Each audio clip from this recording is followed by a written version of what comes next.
Aujourd'hui, nous explorons une histoire puissante dans l'Ancien Testament, celle d'Ismaël, le fils d'Abraham et de Agar.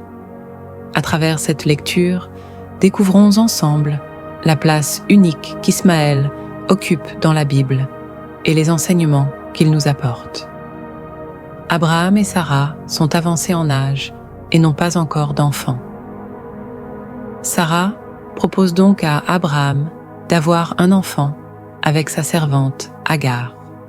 Lorsque Agar tombe enceinte, les tensions commencent à se faire sentir entre elle et Sarah, car elle se voit en position de force. Cela conduit Agar à fuir dans le désert. Genèse 16, versets 10-11.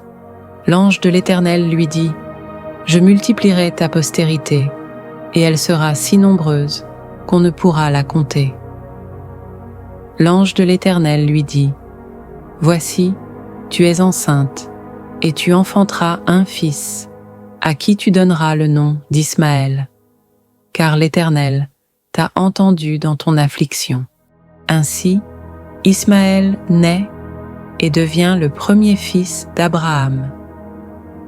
Genèse 16, verset 15. Agar enfanta un fils à Abram, et Abram donna le nom d'Ismaël au fils qu'Agar lui enfanta. Plus tard, Sarah donne miraculeusement naissance à Isaac, et cela crée des tensions entre les deux enfants. Sarah demande à Abraham de chasser Agar et Ismaël pour assurer l'héritage d'Isaac. Genèse 21, verset 10. Elle dit à Abraham : « Chasse cette servante et son fils, car le fils de cette servante n'héritera pas avec mon fils, avec Isaac. » Abraham est profondément troublé par cette demande, mais Dieu le rassure. Mais Dieu dit à Abraham : « Que cela ne déplaise pas à tes yeux, à cause de l'enfant et de ta servante. Accorde à Sarah tout ce qu'elle te demandera, car c'est d'Isaac que sortira une postérité qui te sera propre. Je ferai aussi une nation du fils de ta servante, car il est ta postérité. » Après leur expulsion, Agar et Ismaël errent dans le désert et manquent d'eau. Agar, désespérée, place son fils sous un arbuste pour ne pas assister à sa mort. Genèse 21, 16.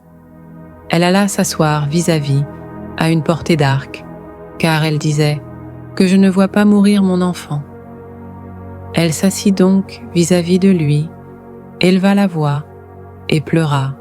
Dieu entend la détresse d'Ismaël et envoie un ange pour consoler Agar et lui montrer un puits d'eau. Genèse 21, versets 10, 7, 19. Dieu entendit la voix de l'enfant, et l'ange de Dieu appela du ciel Agar et lui dit : « Qu'as-tu, Agar ? Ne crains point, car Dieu a entendu la voix de l'enfant dans le lieu où il est. Lève-toi, prends l'enfant, saisis-le de ta main, car je ferai de lui une grande nation. » Ce puits leur permet de survivre, et Dieu accompagne Ismaël, tandis qu'il grandit et devient un excellent archer.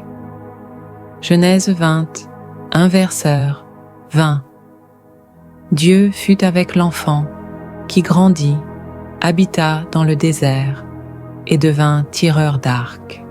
Bien qu'il ne soit pas l'héritier de l'alliance promise à Isaac, Ismaël reçoit une bénédiction distincte de Dieu.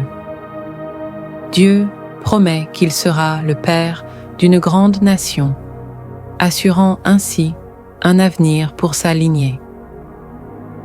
Genèse 17, verset 20. À l'égard d'Ismaël, je t'ai exaucé. Voici, je le bénirai, je le rendrai fécond, et je le multiplierai à l'extrême. Il engendrera 12 princes, et je ferai de lui une grande nation. Ismaël nous enseigne que Dieu est à l'écoute de chaque être humain, même dans la solitude et la détresse. Bien qu'il ait été éloigné de sa famille, Dieu a tenu ses promesses envers lui, lui donnant protection, guidance et bénédiction. Cette histoire nous rappelle la miséricorde de Dieu et sa capacité à transformer nos épreuves en bénédictions. Merci de nous avoir rejoints sur Parcours de la connaissance pour cette lecture inspirante. Abonnez-vous pour découvrir d'autres histoires bibliques riches en enseignements.